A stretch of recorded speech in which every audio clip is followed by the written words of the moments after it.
What's the first thought that comes to your mind when I say the word creatine? You probably think of some bulky bro, maybe associated with steroids. It's one of those things that it's for those gym rat kind of people. But what if I told you creatine is the best, most evidence-based supplement in sports nutrition on the planet? It's been studied in many randomized placebo-controlled studies, literally dozens and dozens, maybe even hundreds. What is creatine? So to understand creatine, you need to understand what's going on inside of a muscle. Muscle need nutrients. Simply put, in order to do what they do, contract and allow you to do everything you want to do, walk and run and jump and write with a pencil, whatever it is, muscles are constantly contracting. In order to contract, they need energy. Simple as that. Everything needs energy in order to do work. And so the idea is that there's many systems that the muscle has. It can use glucose, which is just regular sugar that's floating around in the blood at all times.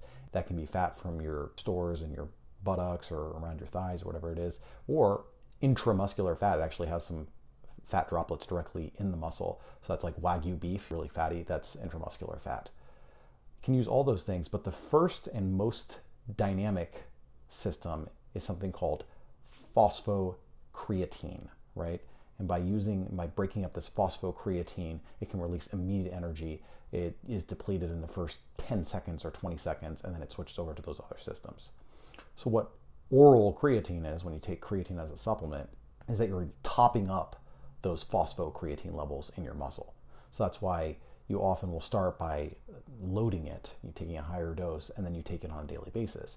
And that plays on the basic idea that people just don't have their phosphocreatine levels topped up. It's maybe at 70, 80%. And if you max that level out, you get to 90, 100% of your maximum capacity in your muscles for the creatine.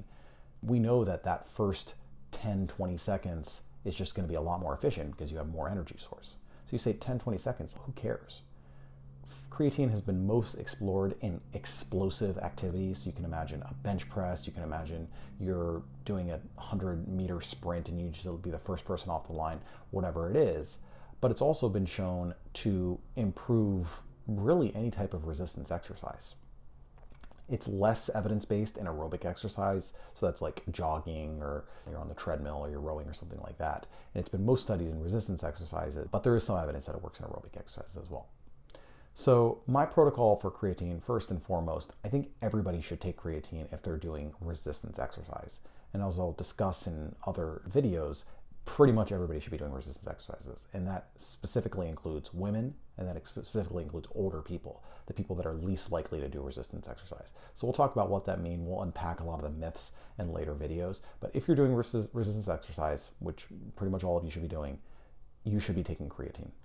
So the standard creatine type that's available, it's available obviously without a prescription in any health food store. They're pretty much all the same. There are a variety of brands, and it's cheap. It's 15, 20 bucks for a 3-month or a 6-month supply. Is creatine monohydrate. There are other forms of creatine, but the evidence is very clear that creatine monohydrate is the best and certainly the most studied. So there are different protocols for how you incorporate creatine in your life.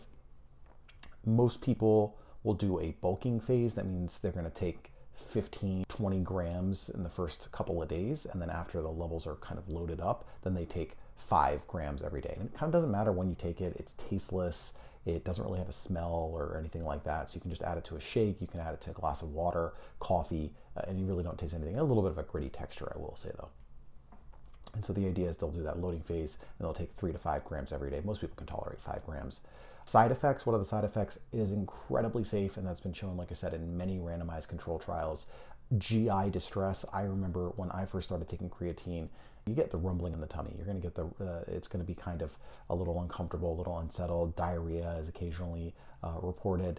Some people are more susceptible, other people are not. Basically, the idea is the creatine monohydrate draws water into the gut, and so the idea is that makes your stomach hurt a little bit. That subsides after you get used to it. So after the first couple of days of taking it, in my experience, it goes away. Some people, if they know that they're going to be, if they have sensitive GI systems, the last thing I would want is they start taking it. The first day they take 15 grams, they go, oh, this isn't so bad. The second day they have diarrhea and it's awful, and they say never again. You can skip the loading phase. It just takes a little longer to top up those levels. So you can take 3 to 5 grams a day. And again, some people, there's really no evidence that it needs to be taken before or after the workout. It's just as long as you take it in a consistent way. Consistency is absolutely critical. And so the idea is, I can tell you my own personal experience with it, is that the first couple of weeks, you really don't appreciate much of anything. You don't really notice the difference. And then around week 2, maybe week 3, I started to notice in the gym that I was just, it simply put, I could lift more. I could add more weight and I could do more repetition. And I felt inclined to increase the weight, and I even PR'd actually on the bench by week 6 of taking creatine. And it really was a massive difference. Interestingly, the soreness that I would get afterwards, particularly my legs, I feel like my upper body is more developed than my lower body. I know that because of a DEXA scan. You can look at another video about that we did.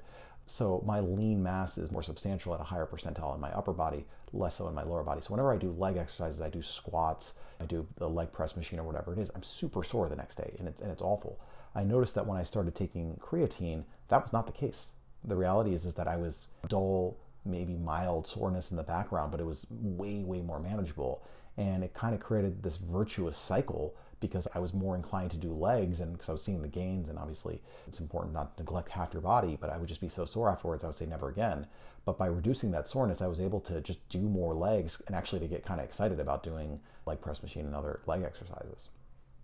So pairs super well, very safe other than some early GI discomfort. The likelihood of that is reduced by basically don't do the loading phase and just maybe start with 3 grams, maybe do every other day, and then slowly build up to 5 grams a day. And again, it takes a week or 2 to max out those levels and really to see those benefits. So if you have any creatine questions, comment them below in the comment section. If you like this content, please subscribe, sign up for alerts, and a lot of good quality content coming your way about longevity medicine in general and